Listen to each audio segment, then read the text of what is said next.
Especial dos pais esta manhã, meus irmãos. Então vamos aos pais. Lembrar você que nós temos aí no nosso site, novavidasc.org, a nota da mensagem de hoje. E nesta manhã o tema para nós é pais que fazem a diferença. Os pais aqui presentes, saiba você que nós temos uma missão neste mundo.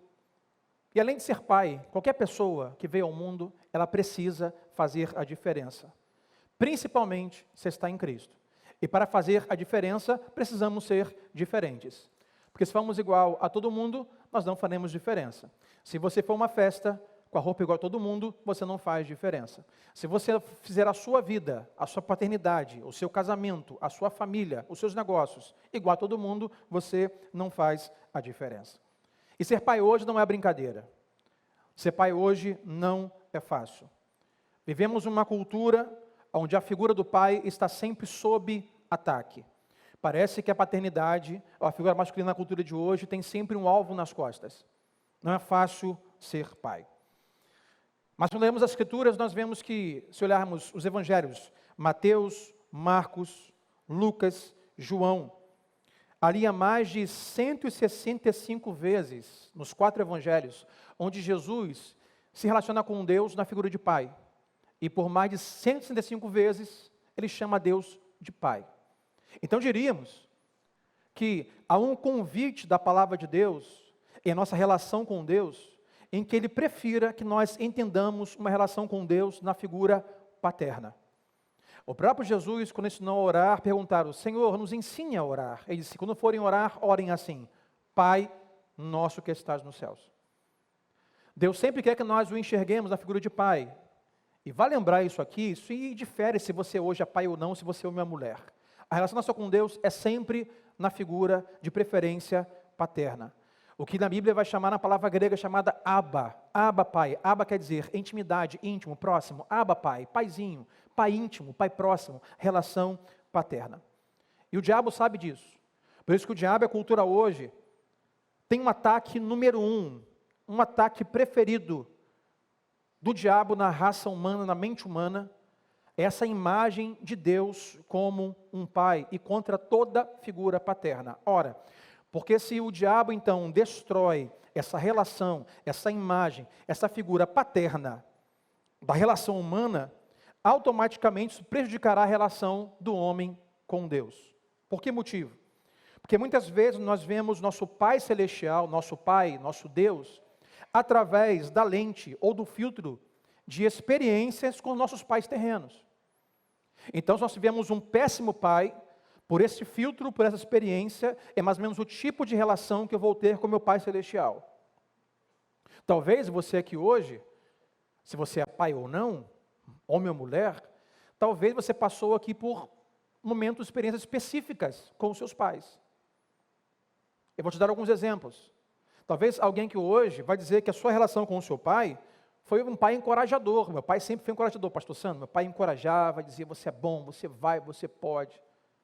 Mas talvez há outros que tiveram alguns pais que o maltrataram, que abusaram dele.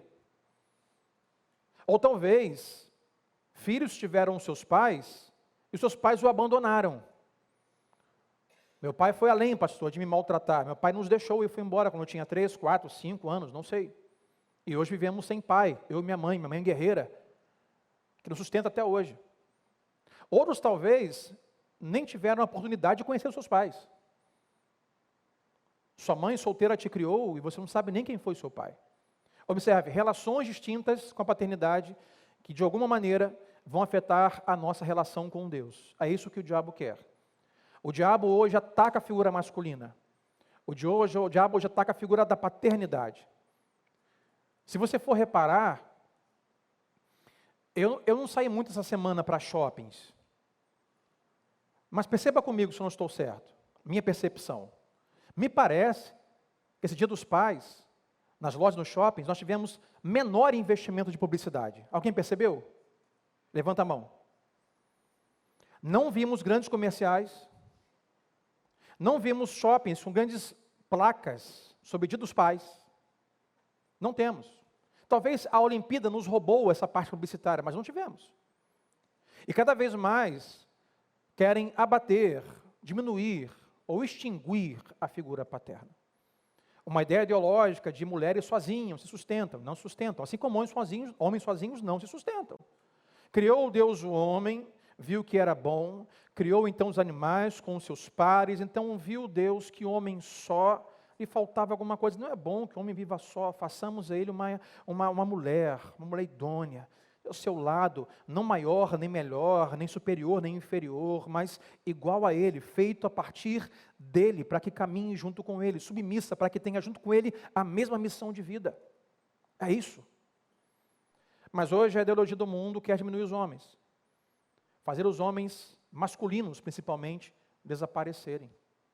Isso é um problema. E o diabo sabe quanto isso é afeta a relação com Deus. Portanto, uma mulher, uma jovem ou um jovem que teve um pai abusivo, e ouve na faculdade, e ouve nos programas de televisão, fora os homens, porque homens são violentos, porque homens são machistas, porque homens maltratam as mulheres. Não que isso não aconteça. Isso acontece e deve ser denunciado. E deve ser levado à lei que as mulheres têm. Maria da Penha, sou a favor disso. Mas a mídia coloca isso em um centro global e único, onde todos os homens são tóxicos. Então mulheres não casem, mulheres não tenham filhos, mulheres não se coloquem debaixo de um jugo masculino. E não é isso que a Bíblia ensina sobre submissão, sobre casamento homem e mulher. Converse com a minha esposa e pergunte se ela se acha assim. Se ela falar que sim, você corre e me avisa.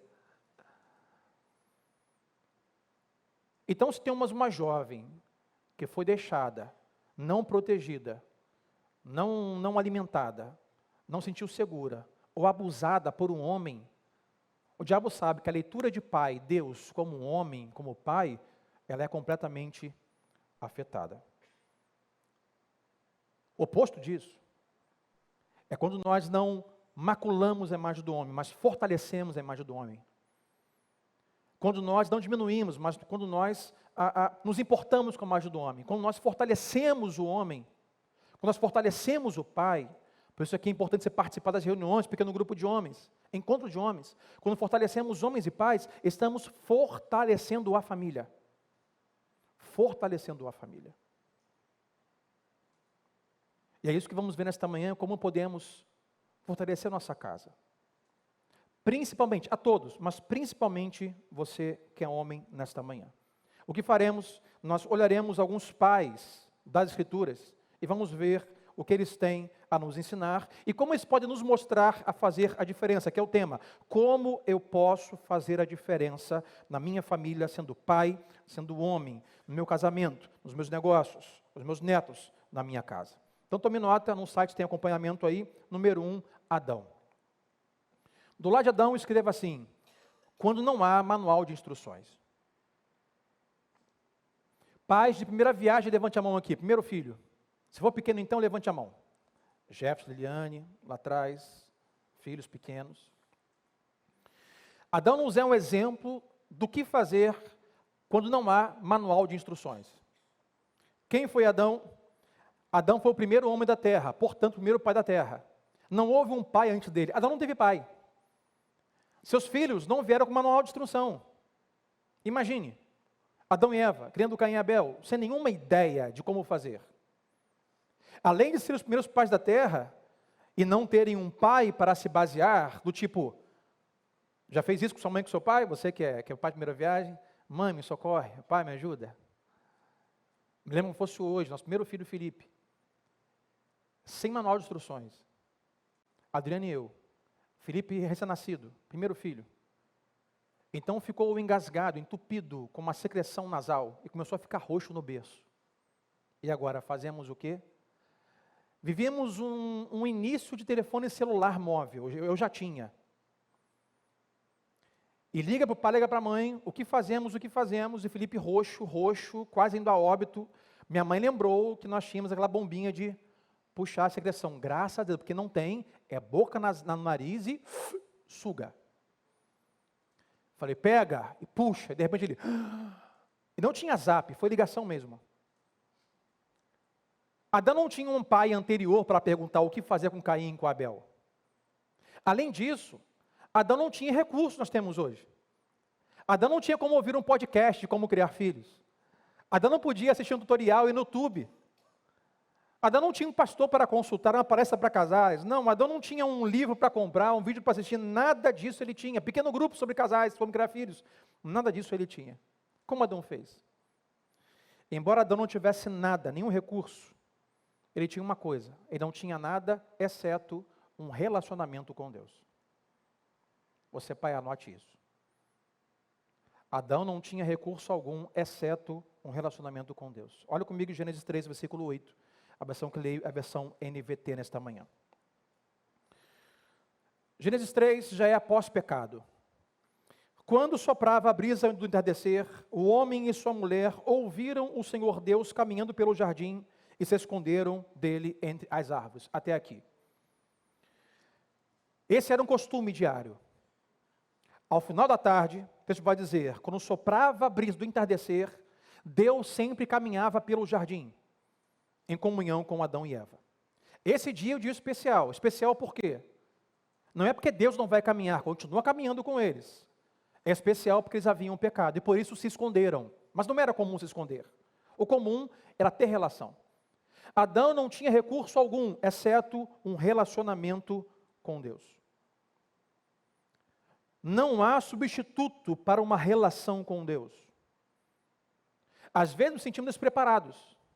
E sempre há estágios, né? Meu primeiro filho foi a primeira criança. Ele foi, depois de um tempo, o primeiro adolescente. Ele foi o primeiro jovem. E agora foi o primeiro casado. E espero que ele seja me deu o primeiro neto. Devagar, esposa, calma. Ele foi o primeiro tudo lá em casa. Ele foi o primeiro sobrinho dos tios, dos meus irmãos e cunhados. Ele foi o primeiro neto dos meus pais e dos avós. E não sabíamos como fazer. Adão tinha um relacionamento com Deus. E às vezes nós não nos sentimos preparados.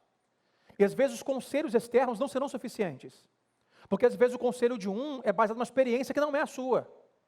Às vezes o conselho do outro tem como base a história que teve com seus pais, que não é a sua história com seus pais. Portanto, não há substituto para um relacionamento com Deus e com Jesus.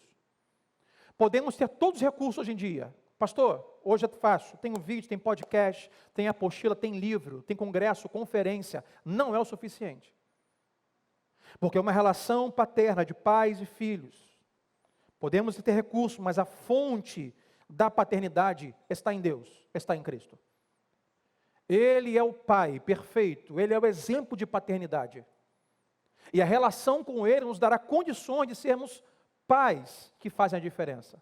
E eu vou estender isso. Você, mãe aqui presente, não acha que não é para você?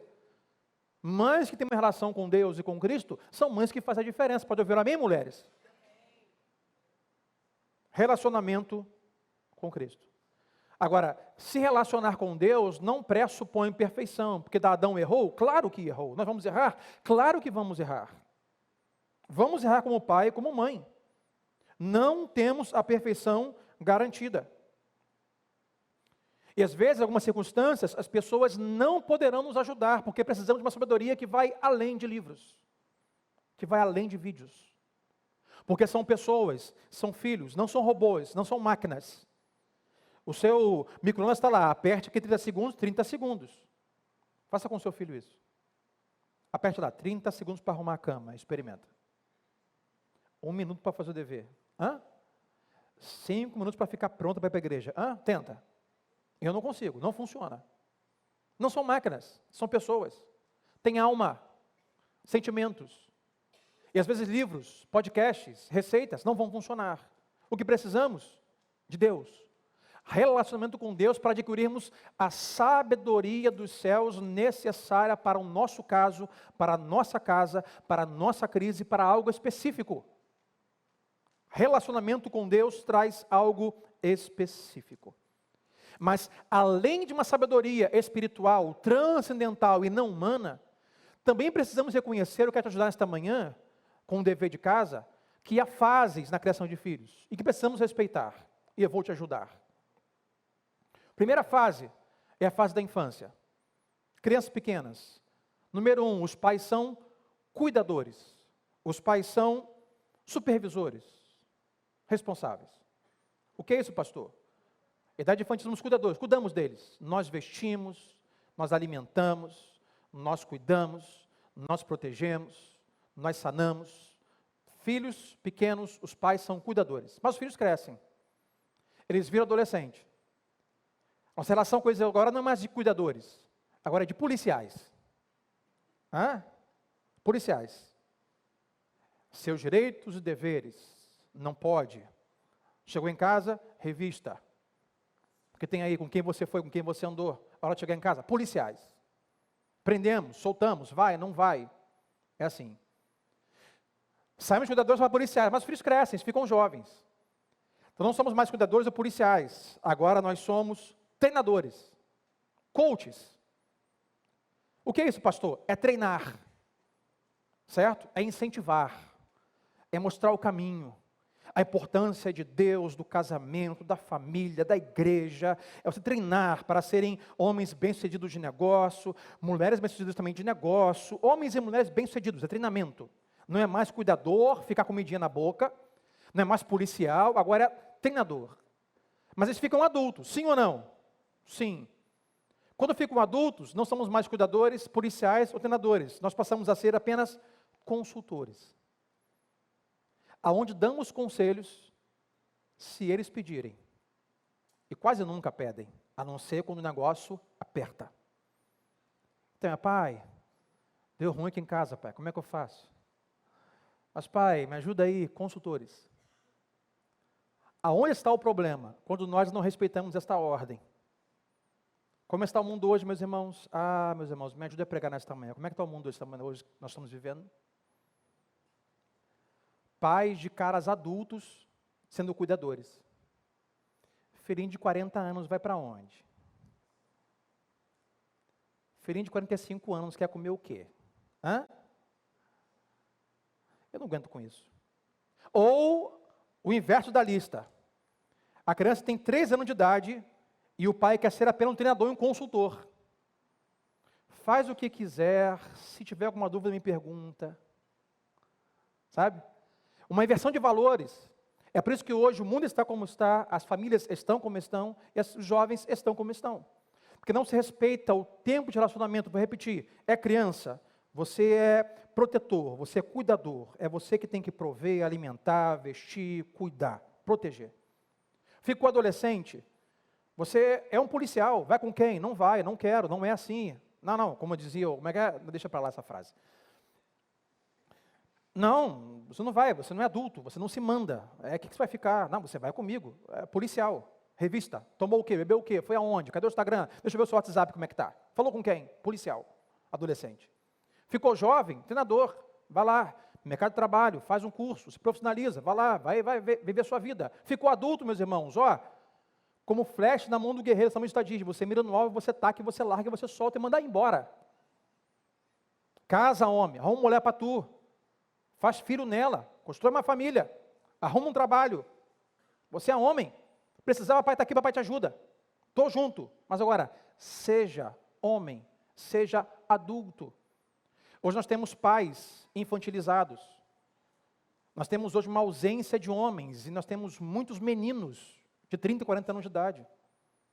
Claro que há casos e casos.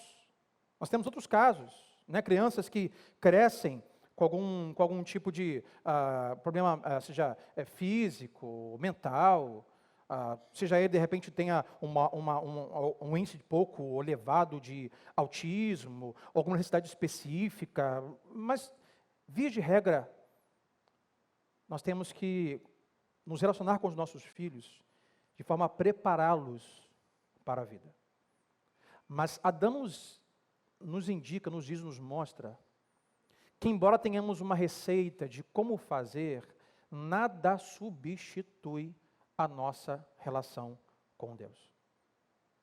Pastor, eu fui o tempo de cuidador com meu filho, o que deu errado?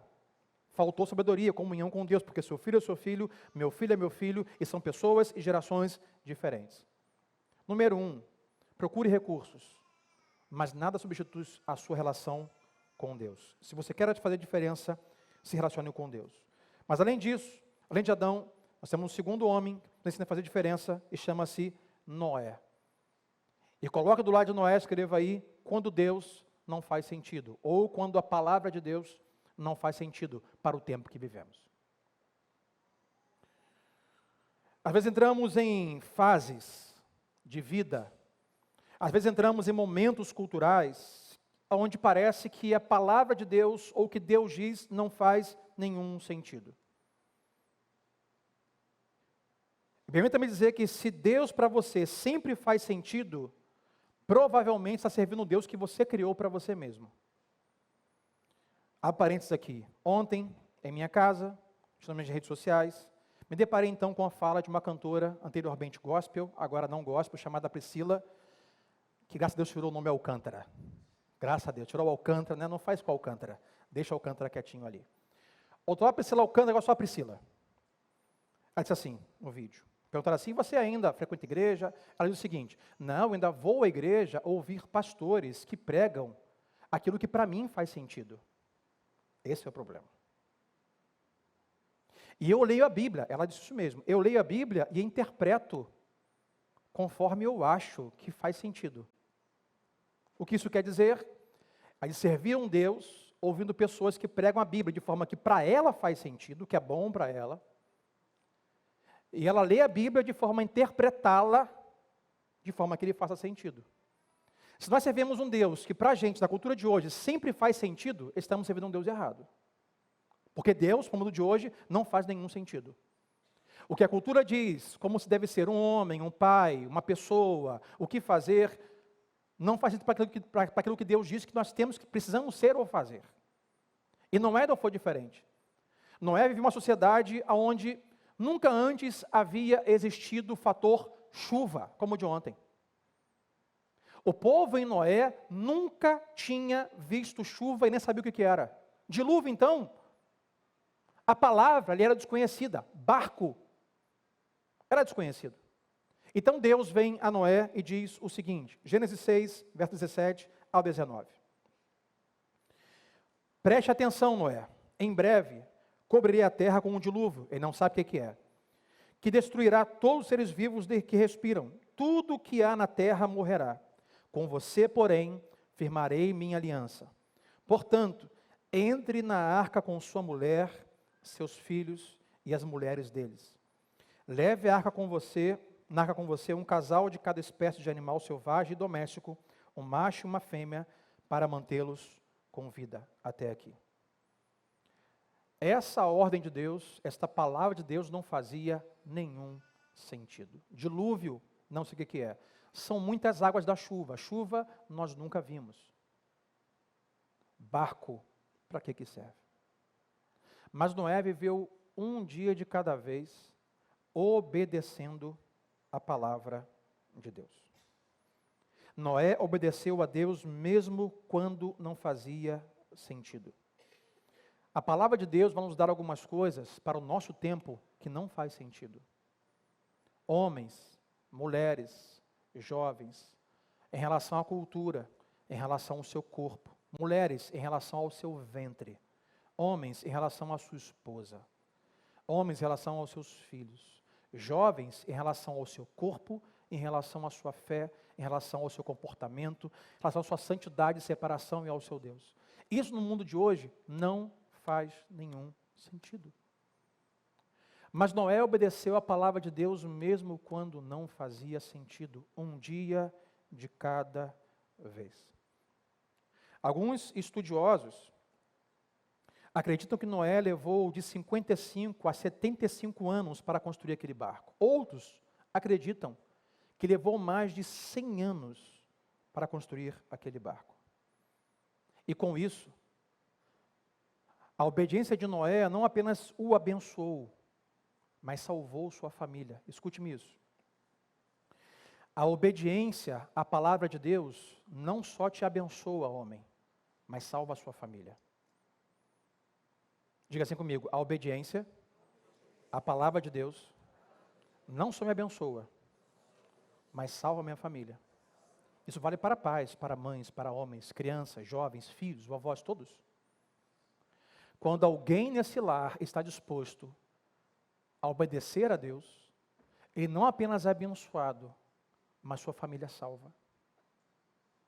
Irmãos, em mais de 100 anos, por isso que queremos que levou mais de 100 anos para construir o barco, porque a teologia diz que por 100 anos, Noé evangelizou aquele povo, pregou, gente, vem chuva aí, vem dilúvio, o povo incrédulo, coração duro, por quê?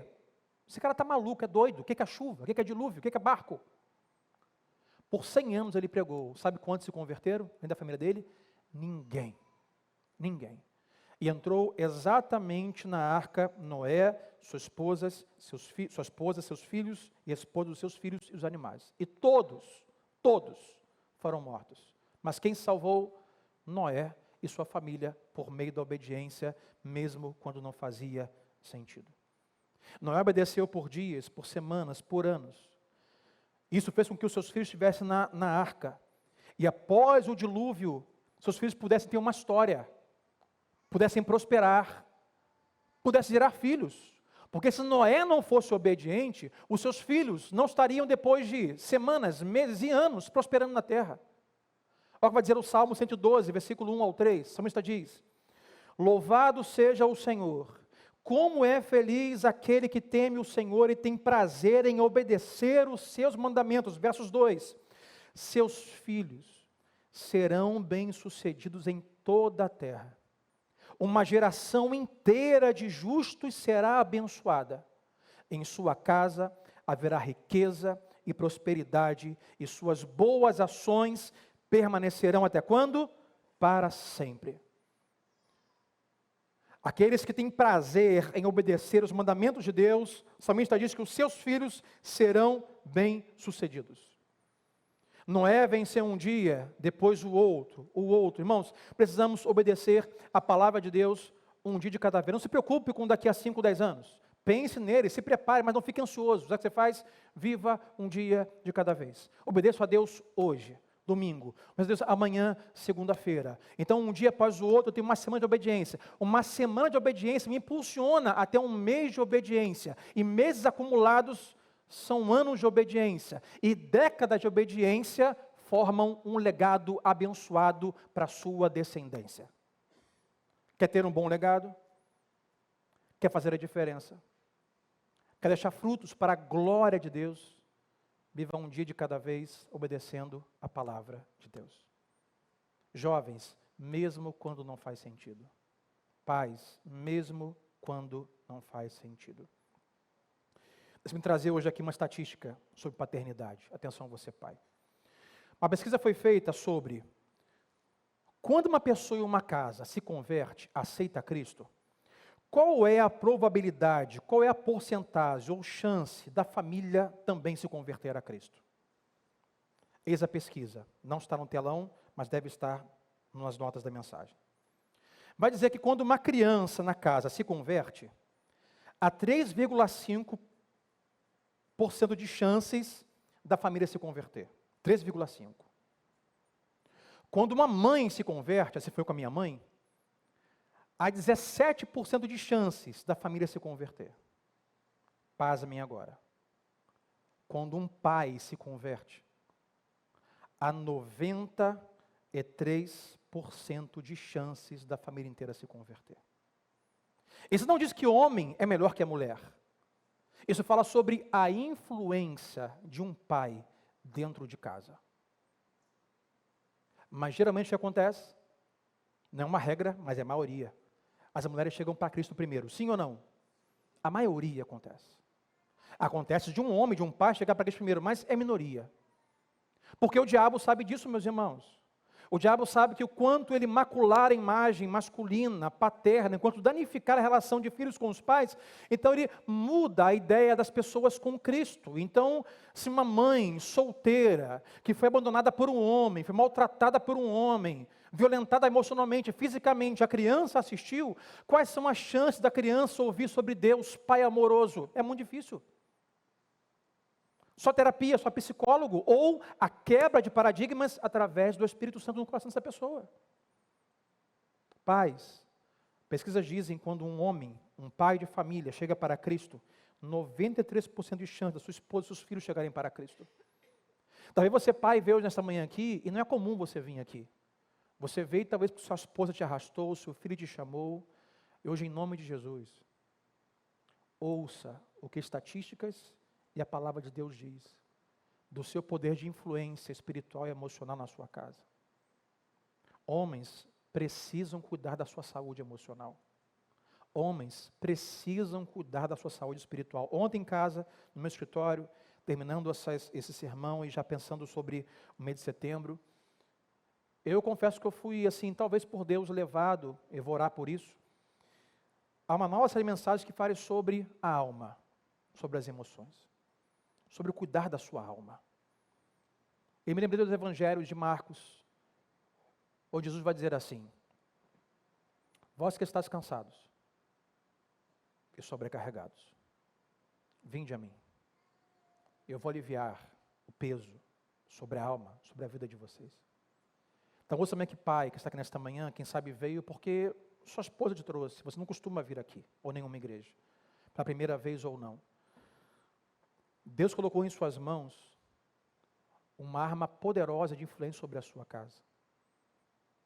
Pais que são responsáveis, que são amáveis, que desde a primeira, da mais tenra infância até a vida adulta, respeitam os relacionamentos, direcionam os seus filhos e cuidam dos seus filhos. E como exemplo de pai não perfeito, mostram o amor de um pai ainda maior e melhor. Adão nos mostra um pai que faz a diferença por ter uma relação com Deus. Noé nos mostra um pai que faz a diferença, aquele que obedece a Deus em sua casa e encaminha a sua casa a obedecer a Deus, mesmo quando para o mundo não faz sentido. Além disso, Jó. Anote ao lado: quando perdemos tudo. Não levante a mão quem já teve dias ruins. Não levanta a mão quem já teve dias péssimos. Mais difícil uma comparação em que nós tivemos um dia pior que os dias de Jó. Ninguém teve dias tão sombrios quanto este homem teve em uma só vez. Vamos ler o texto. Jó 1, capítulo 1, versículo 4 e 5. Os filhos de Jó se revezavam em preparar banquetes em suas casas e convidavam suas 3 irmãs para celebrar com eles. Quando terminavam esses dias de festas, Jó mandava chamar seus filhos, a fim de purificá-los. Levantava-se de manhã bem cedo e oferecia um holocausto em favor de cada um deles. Pois, pensava ele, pode ser que os meus filhos tenham pecado e amaldiçoado a Deus em seu coração. E termina o texto: essa era a prática habitual de Jó até aqui. Quem foi Jó? Jó foi o homem que recebeu uma pancada de uma só vez. Perdeu tudo. O diabo tirou dele, com a permissão de Deus, tirou os seus bens e riqueza, matou os seus filhos, arrancou sua saúde, acabou com a relação com seus amigos e deixou sua mulher. Brincadeira, gente. Imagina o Jó, uma conversa paralela com o diabo. Você tirou minha riqueza, tirou meus filhos, tirou minha saúde e deixou minha esposa, por que não levou também? É assim, meu filho, eu sou mau, eu não sou bom. Brincadeiras à parte, a esposa não apenas ficou, mas sabe o que ela disse? Se mata, homem. Se suicida. Amaldiçoa o seu Deus e tira a sua vida. Morre. Perdeu tudo. Mas o texto que lemos diz que Jó tinha uma prática, tinha um hábito. Qual era esse hábito no final do versículo 5? Diz que cedo pela manhã, todos os dias, Jó se ajoelhava e orava pelos seus filhos. Adão nos ensina que precisamos ter uma relação com Deus para fazermos a diferença. Isso vai além da paternidade. Noé nos diz que para fazer a diferença nós temos que ser obedientes a Deus, mesmo quando não faz sentido. Isso vai além da paternidade. E Jó nos mostra, pais aqui presentes, pai e mãe, que precisamos ter o hábito, a rotina, o costume de orar pelos nossos filhos. Isso faz toda a diferença. Jó os amava. E como demonstrava o seu amor? Orando por eles todos os dias pela manhã. Precisamos criar esse hábito de manhã, à tarde, à noite, de orar pelos nossos filhos. Porque pesquisas revelam que quando a crise chega, quando somos atingidos por alguma decepção, por alguma perda, nós tendemos a voltar a hábitos que praticamos diariamente. Por exemplo, se você está sempre voltado para o álcool, é um hábito seu, quando vier a decepção, a frustração, a dificuldade, a crise, você voltará, pesquisa revela, ao seu principal hábito, que é o quê? Beber. Você voltará a beber. Você acha que se você encher a cara, você vai se livrar daquela sensação, daquela emoção, daquele episódio. Se você pratica lá clube de tiro, que legalizado, não é proibido. Então você está assim, minha mulher me deixou, meu filho está rebelde, meu cachorro está doente. Desculpa, gente, o Paulo. Meu gato está doente. Já foi 5 mil com esse gato, não sei mais o que eu faço com ele. Minha mulher está rebelde, meu filho está assim, meu patrão mandou ir embora.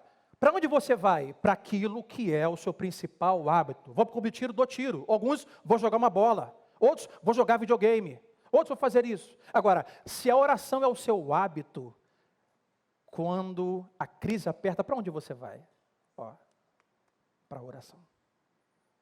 Jó nos ensina que quando perdemos algo ou tudo, nós precisamos cultivar o hábito de orar. Aí no versículo 20 e 21 do mesmo capítulo 1, olha o que Jó diz. Então Jó se levantou e rasgou o seu manto. Depois de que momento? Que ele perdeu riqueza, saúde, filhos, amigos. Ele rasgou o seu manto, raspou sua cabeça, e você pensa, espancou a mulher. Você pensa, chutou a porta do carro. O que você pensa? Saiu pela rua gritando, amaldiçoando Deus, pecando, bebendo. Ele raspou sua cabeça, rasgou o seu manto, colocou o rosto no chão e fez o quê? Adorou a Deus. É loucura, meus irmãos. Só quem faz isso é quem tem a prática de oração e relacionamento com Deus. Olha o verso que segue 21. E diz: saí nu do meu ventre, da minha mãe, e estarei nu quando partir. O Senhor me deu o que eu tinha, e o Senhor o tomou. Louvado seja o nome do Senhor. Isso não quer dizer que ele não estava, quem sabe, em frangalhos emocionais. Porque quem, humanamente falando, vai sentir completamente tudo bem, bloquear pensamentos, emoções, quando os filhos morrem, quando a empresa fale, quando os amigos vão embora, quando a esposa diz, se mata, homem, você não presta para nada mais, está doente. Ele foi à oração, adorou, se prostrou e começou a adorar o Senhor. O que Jó não fez foi se vitimizar ou culpar a Deus. Ele diz, o Senhor me deu, o Senhor tirou, louvado seja o nome do Senhor. Já temos a aprender, meus irmãos? A vida está cheia de tragédias. A vida está cheia de decepções. Atenção aqui, pais. Não se enganem. Não há nada que você faça. Você pode orar pra caramba, mas os seus filhos, uma hora ou outra, vão decepcionar com alguma coisa na vida. Não tem o que fazer. Eles vão enfrentar algumas tragédias, como desemprego, relacionamentos com problema, filhos enfermos, talvez doenças incuráveis pelos homens, talvez diagnósticos médicos, notícias financeiras terríveis. Não há como escapar disso. A vida é feita de tragédias e também de decepções. Jesus não nos garante evitar isso. Ele nos garante que estaria conosco nisso. No mundo tereis aflições. Tem de bom ânimo, eu as venci. Vocês vencerão. Eu passarei por elas com vocês. Os seus filhos vão experimentar decepções. Por isso, eu digo, os nossos filhos aprenderão mais conosco, através de nossas respostas às tragédias e decepções, do que através de nossos discursos. Ouça-me aqui. Você pai, você mãe, como você lidar com suas tragédias, como você enfrenta decepções, os seus filhos estão assistindo. E isso os ensinará mais a viver as suas tragédias do que simples discursos. Você não pode ficar assim. Para de chorar, garoto. Levanta a cabeça. Irmão, o que você fez na sua tragédia? Ele assistiu. O que você fez? Nós não somos invencíveis. Às vezes não somos fortes o suficiente. Mas Se aprendi com Adão a ter uma relação com Deus, se aprendi com Noé a obedecer a Deus mesmo quando não faz sentido, quando chega na hora que vem decepção e perda, eu vou orar, eu vou adorar, eu vou buscar a Deus. E os meus filhos estão vendo o que eu estou fazendo para lidar com a minha decepção. Portanto, meus irmãos, com Jó aprendemos que na tragédia, que na luta, que na perda, nós temos que ir a Deus em oração e orar pelos nossos filhos. E quando formos auxiliá-los com suas decepções e perdas que vão existir, poderemos usar a palavra de Deus e testemunhar o que Deus fez através de nós. Meu filho, já passei por isso. Sabe o que eu fiz? Eu fui orar. Sabe o que eu fiz, meu filho? Eu adorei ao Senhor. Sabe o que eu fiz, meu filho? Eu continuei obedecendo a palavra de Deus e seremos um exemplo. Não será apenas um discurso vazio, mas será uma experiência. Porque na dor, meus irmãos, nós pensamos sempre em desistir. Esse é o primeiro pensamento. Sabe o que filhos precisam quando uma família vive uma crise? Não é um celular novo, não é um iPhone 16, não é um tênis da Nike. No momento de crise, o que mais os filhos precisam são de pais fortalecidos, que enfrentam o problema em nome de Deus em oração de pé, crendo que Deus está cuidando de tudo. Porque hoje temos famílias destruídas e filhos fracos, porque temos pais fracos, pais, homens e mulheres, que na crise acham que vai resolver uma roupa nova, é um shape novo, é botar um botox, fazer uma harmonização facial. Isso não vai adiantar, meus irmãos. Não é pecado, mas não adianta. Não adianta. É ali, ó, obediência, relação com Deus e oração pelos filhos. Assim os filhos são fortalecidos. Assim os filhos são mantidos. Você, pai e mãe, também, quem sabe, está como Adão. Não tem manual para essa criança, não sei mais o que fazer, não sei como lidar com as necessidades, com as emoções, não sei o que fazer. Talvez você hoje seja como Noé. Pastor, não sei como aconselhar, como dizer, porque as coisas que esse adolescente me traz não faz sentido para aquilo que eu creio, não sei como lidar com isso. Sabedoria dos céus, relação com Deus. Talvez seja como Jó nesta manhã. Está difícil, pastor, perdi a comunicação com a minha esposa, perdi a alegria em casa, perdi o emprego, perdi uma saúde, perdi a comunhão com meu filho, não sei o que fazer, perdi algumas coisas. Uma coisa só para esses três grupos: não desista. Não pense em jogar a toalha. Não pense em abrir o casamento, abandonar os filhos, desistir de lutar pelos seus filhos em oração, em relação com Deus. Não desista.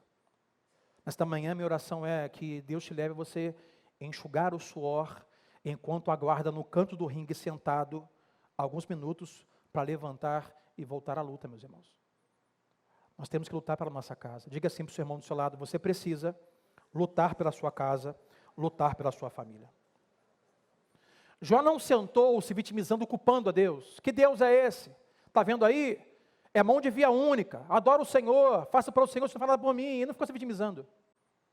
O Senhor deu, o Senhor tirou. Adorou o Senhor, louvado seja o nome do Senhor. Ele disse no Jó 17:9 que os justos prosseguem o seu caminho, não lamentam, se levantam e continuam. O que acontece então em Jó 42, versículo 10? Quando Jó orou pelos seus amigos, no final já do livro, quando ele orou mais uma vez pelos seus amigos, não tinha mais filhos, nem empresa, nem saúde, o Senhor o tornou próspero de novo. Na verdade, o Senhor lhe deu o dobro do que tinha antes. Quem pode dizer amém? Menos a esposa. Uma já era o suficiente. Tem um jargão aí que diz assim, que eu brinco com você: ei, pastor, tudo firme? Eu brinco assim: ei, irmão, tudo firme? Firme igual prego na areia? Firme igual prego na areia. Não percebeu o que ele falou? Porque prego na areia não tem firmeza nenhuma.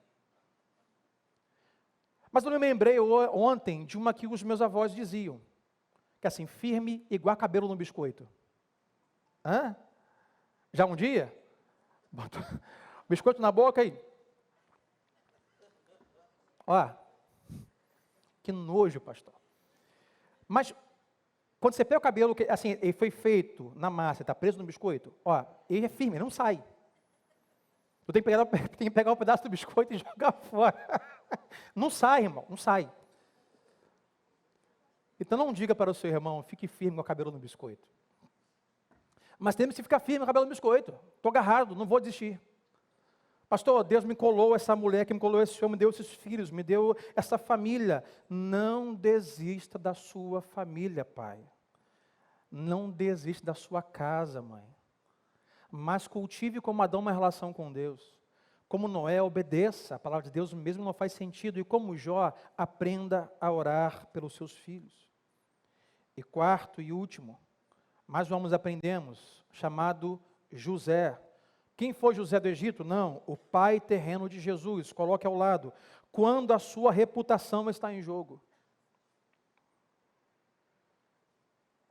Quem foi José? O pai terreno de Jesus. José, ainda jovem, adolescente, prometido em casamento para Maria, e Maria para com ele, fizeram uma aliança de namorarem, noivarem, casarem, como estavam noivos. Teólogos afirmam entre 13 e 15 anos de idade, não mais do que isso. Maria procura José, talvez com 14, 15 anos de idade, para contar-lhe algo. Assim, José, tem algo para lhe contar. O que foi, Maria? Estou grávida. Não brinque, Maria. Como pode ser? José, estou grávida e tem mais. O que foi, Maria? Você deve saber, já que somos puros, o filho não é seu. Olhamos Natal, né? A manjedoura, o bebê, mas não temos ideia de como foi a história. E José, como assim, Maria? Não é meu filho? Não, José. É de quem? É do Espírito Santo. Imagine. A camarada falou, disseram para você assim, amor, estou grávida do Espírito Santo. Aí José, Espírito quem?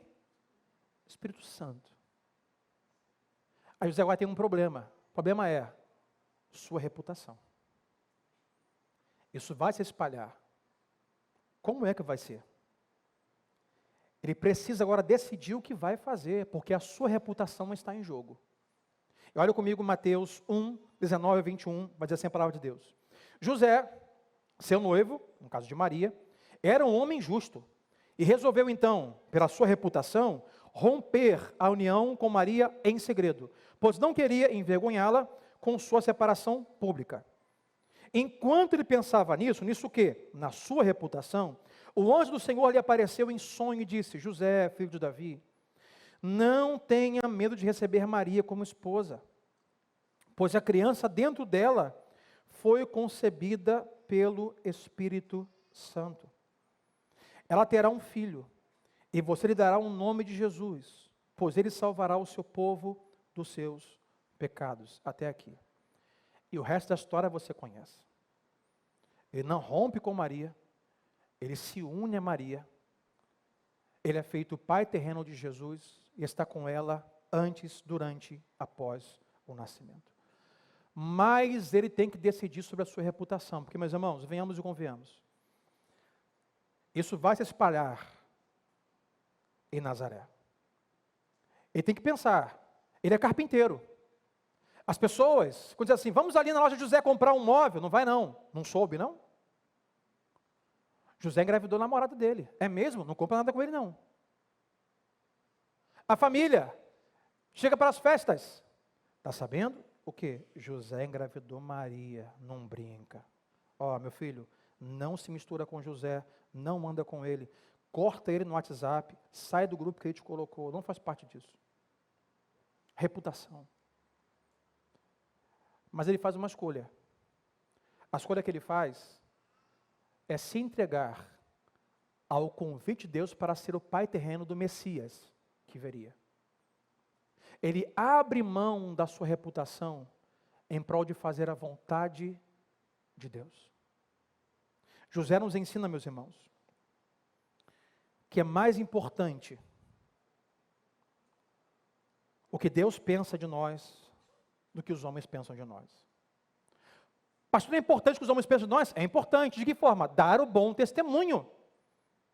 Ser alguém, na sociedade, alguém que não rouba, alguém que não mente, alguém que não trai, alguém que é cordial, alguém que se empatiza com a dor do próximo, alguém que é necessitado, sim.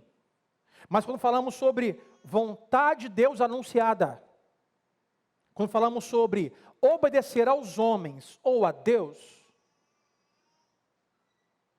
Eu prefiro, pode dizer o autor, obedecer a Deus e romper com os homens. José ele diz o seguinte: me importa mais o que Deus pensa de mim do que os homens vão pensar a meu respeito. Em relação à minha reputação e à vontade de Deus, eu faço a vontade de Deus. Sabe o que o mundo diz hoje? Atenção, pais e homens. Se você fizer a vontade de Deus, pode chamar de machista, inadequado, abusivo, fascista, pode chamar você de manipulador, que quer mandar nos filhos em tudo. Você se preocupará com a sua reputação? Ou fazer a vontade de Deus? A vontade de Deus é, sim, serem pais amáveis, educados, pais respeitadores, que amam a esposa, que protegem a esposa, que dão segurança à esposa, que pagam as contas da esposa, se caso elas precisarem. Ser pais que alimentam os filhos, provê para os filhos, protegem os filhos, que brigam com todos para guardar os filhos. Mas em relação a costumes, ideologias, prefira obedecer à vontade de Deus do que agradar a homens. José coloca a sua reputação em xeque para fazer a vontade de Deus. Atenção aqui na plateia, nesta manhã, homens, maridos, pais, líderes espirituais, avós, tios. Vamos preocupar mais com a opinião do nosso Pai Celestial, com a opinião dos homens. Sabe por quê? Se eu tiver o sorriso de Deus, a aprovação de Deus, não me importa a carranca dos homens deste mundo. Se Deus estiver contente e feliz com o chamado que me fez, e em cumprimento dele, mesmo não em perfeição, para mim é o suficiente. Se eu aprovo a sua expectativa ou não. José nos ensina a nós nos portarmos mais com a aprovação de Deus do que com a dos homens. Quem é você aqui, pai, estendo isso às mães, famílias, filhos, que hoje precisam viver e experimentar? Pastor, eu estou como Adão, filhos pequenos, primeiros filhos, pais não cristãos, pais não são bons exemplos, não tenho onde buscar, pastor. Relacionamento com Deus, para buscar sabedoria, para criar seus filhos neste tempo, e não é fácil, minha gente. Segundo, talvez você esteja como Noé.